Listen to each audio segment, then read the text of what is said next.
grado, de escuela primaria, pensé que toda la vida eso no era para mí y seguí la carrera en aquellos tiempos de asistente social, hoy trabajadores sociales. ¿Tenemos trabajadores sociales acá? Levanten la mano. Bueno, ahí está la mayor experiencia de mi trabajo y no conforme con eso, muchos años después terminé siendo psicóloga. Así que quizás esto es lo que hace mi forma de pensar y la ganas de difundir y de estar acá, ¿no? Entonces, por ahí yo pensaba que cada vez que... ¿Hay sociólogos? ¿Tenemos sociólogos? ¿No? ¿Nadie? ¿Psicólogos? Bravo, unos cuantos. Médicos, a ver si hay médicos. Ay, bien, aleluya, dos, nada más. Bueno, eso que somos un montón. Psicólogos, psicopedagogos, bueno, nos siguieron un poquito con la convicción en lo social, quizás algún terapista ocupacional, acompañante terapéutico, nada. Ah, sí, bien. Bueno, se ve que somos mayoría los sociales y los psicólogos, ¿no? Y bueno, el tema se trata de pensar que cada vez que estamos nosotros muy posicionados en una ciencia, en una disciplina, designamos a las personas, a los individuos, a los sujetos, a los menores, estamos en lo jurídico. ¿Abogados tenemos? Bien.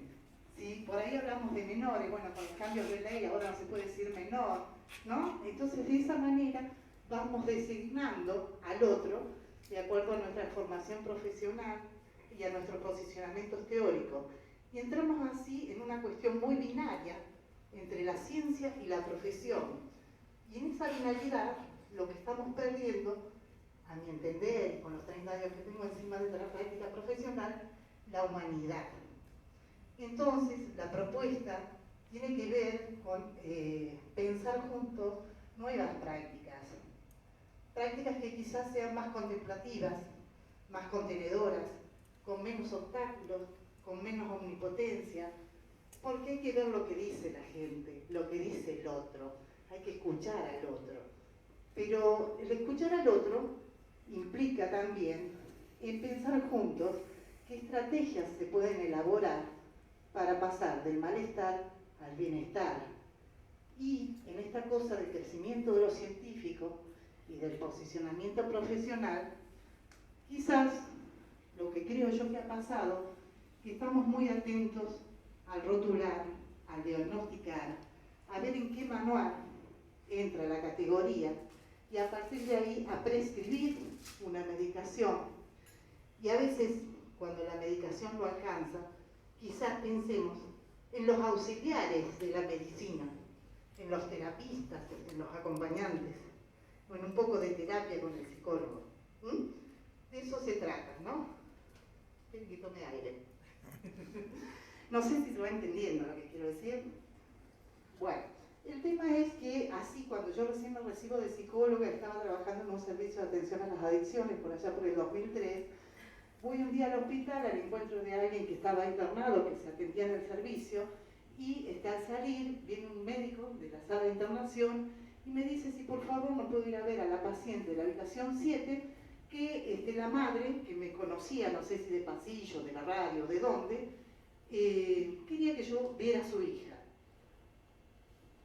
Como ustedes, si los mandan a ustedes, la verdad que no sabía ni para dónde agarrar. Y me dice, mira, desde ya te aclaro, que esta mañana estuvo el psiquiatra y lo echó, y lo insultó. Y bueno, ¿qué le pasa? ¿Qué tiene? Y dice, está así con estados confusionales, tiene alucinaciones, muy irritable, muy agresiva, bla, bla, bla. Bueno, me dice, pero sin compromiso, ¿eh? O sea, si no quería, no iba. Bueno, le dije, accedí, por esta cuestión que quedo pegada a lo del otro fácilmente.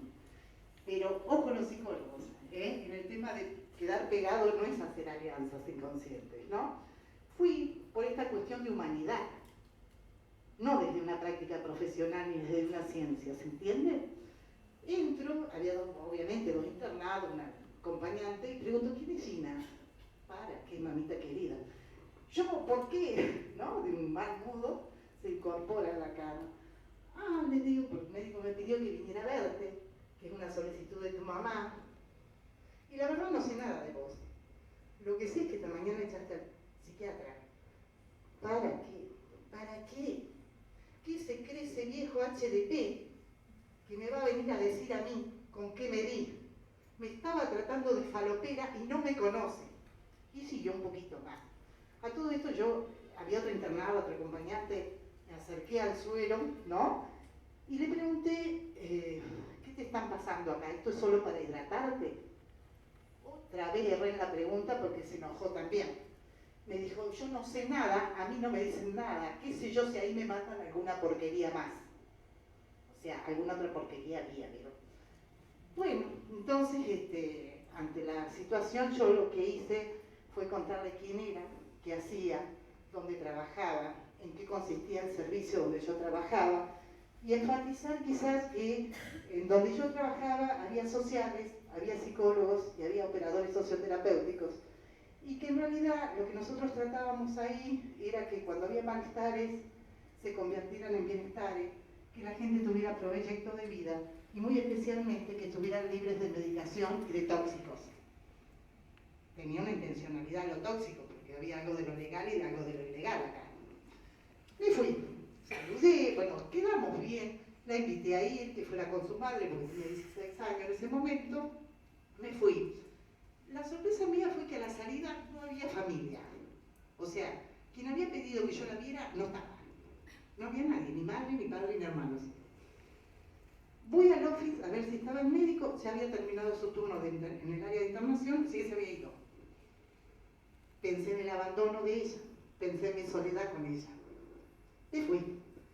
Lindo fue que como a los 20 y pico de día aparece al servicio con su mamá, una persona de muy bajo peso, obviamente que había consumo de sustancias, las que quiera. También había atención de otro médico psiquiatra de otra ciudad.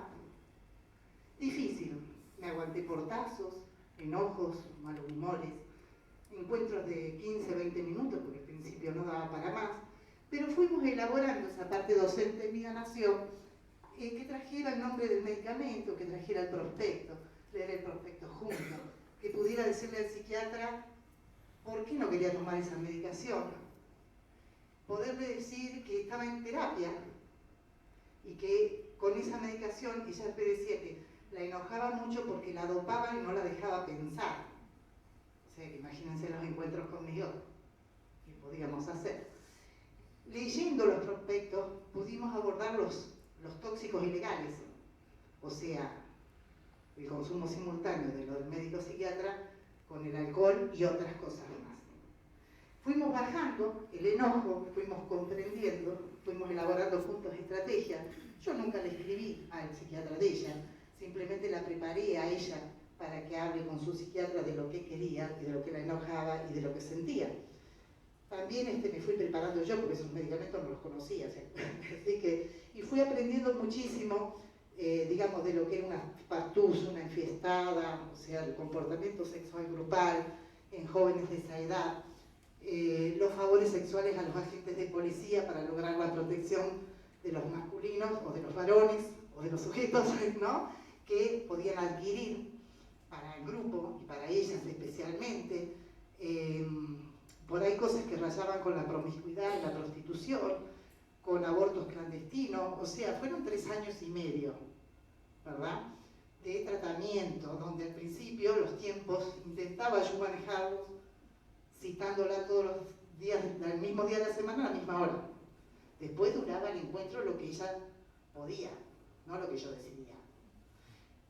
Con el tiempo, cuando ella empieza a mejorar y va pudiendo salir de este grupo social, va transitando una soledad y entender que la sociedad no te va a llamar, que las oportunidades están pero que las tenés que ir a buscar, y poder entender que para vincularse hay que buscar nuevos grupos de pertenencia. Y bueno, volvió a la escuela, obviamente secundaria nocturna. Lo interesante también fue trabajar todo el sistema familia. ¿Cómo vamos con la hora? Bien. Oh, no entra todo, ¿eh? Bueno, trabajar con la familia, otra cosa que le enojaba mucho a ella en el principio de lo terapéutico, fuimos trabajando los enojos obviamente, y era que en su casa no la llamaban por su nombre, la cuestión de la identidad, no era Gina. Ella era la tonta, la boba, la falopera, la inútil. Falopera era cuando estaban muy enojados con ella porque venía en condiciones que ni les cuento a la madrugada, y que la única que la llamaba por su nombre a veces era su abuela, a quien ella sí defendía, porque era el otro sujeto, individuo, persona, no sé qué, vulnerable en esa familia. Eran los dos puntos vulnerables, ¿no? Entonces lo primero que hice que es citar a uno de sus hermanos, que es el que ella contaba que más afinidad tenía, y pedirle simplemente que la llamara por su nombre. Ella creía que su hermano no iba a venir, por ella no.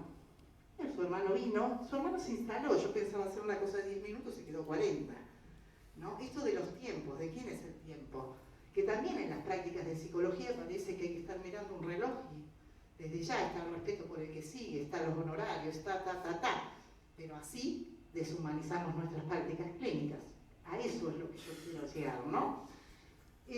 A este hermano se sorprendió con mi pedido, porque en algo de dramatización y de silla vacía, le dije que qué tal si a él, en vez de por su nombre, yo le llamara así, o su misma hermana, o su madre, o su padre. También fue muy interesante con lo que sucedió con el papá, porque ella creía que el papá no iba a venir. Papá vivía trabajando, tenía muchas horas, era profesor, no tenía tiempo para ellos, pero lo único que se ocupaba era hacer plata para que vivan, ¿no?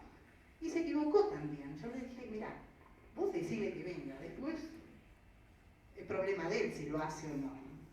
El padre vino. Y lo hermoso fue para mí descubrir que sabía muchísimo de su hija. Aunque hablaba poco, aunque la hija no conocía a su padre, o no se permitían conocerse, no sé qué pasaba. La cuestión que quizás los encuentros en el servicio de atención a las adicciones sirvieron para poder conocerse, para poder llamarse por su nombre, para poder tener pertenencia, para poder conectarse, para poder vincularse, ¿no? Y bueno, para ir cerrando, me parece muy importante pensar simplemente el concepto de Winnicott de afrontar, para cambiar aquellos tan conocidos y tan gastados nuestros que tienen que ver con el diagnosticar, con el rotular, que en síntesis estigmatizan de por vida. Estigmatizan tanto que a veces uno va a pedir un turno al hospital y te preguntan, ¿sos paciente? Pero a partir de que te dieron el turno ya sos paciente. Si no tenías turno nunca, no. Pero una vez que pediste el turno, ni te vieron y ya estás en la categoría de historia clínica, paciente número tanto, ¿no es cierto? Y uno va perdiendo. Y bueno, en enero, cuando yo estaba por ahí, estoy intentando publicar sobre la convicción en lo social que tengo y que arrastro y que me ha costado muchas discusiones, pasó que la crucé, porque vivo en un pueblo chico, entonces nos cruzamos, y de lejos, con la mano y una sonrisa grande, me saluda, y ella estaba su padre en el auto con sus dos nenes, porque a todo esto Gina hoy es una ama de casa de 24 años, con una pareja estable, con dos hijos que van al jardín de infantes. Ella se ocupa de la casa, ella se ocupa de los hijos. Su pareja, que superó el consumo de cocaína, está muy bien, trabaja, tiene trabajo estable. Entonces, a mí me emocionó realmente, porque hicimos una persona, un sujeto, ¿no? Un individuo, un ser humano, y no hicimos una historia clínica, un diagnóstico, un rótulo, ¿no? Afrontando con el otro nuevas estrategias que le permitan crear nuevamente pertenencia y conectarse con los suyos y con la vida. Se puede ser una persona, un paciente, un sujeto, un psiquiatra, no importa desde qué profesión, sí importa lo humano para mí. Y bueno, ella podría ser hoy una psiquiátrica, o podría estar en un neuropsiquiátrico, y lo cierto que es una persona que camina la vida con honor y con dignidad. Bueno, eso era lo que quería transmitir en este congreso. Gracias.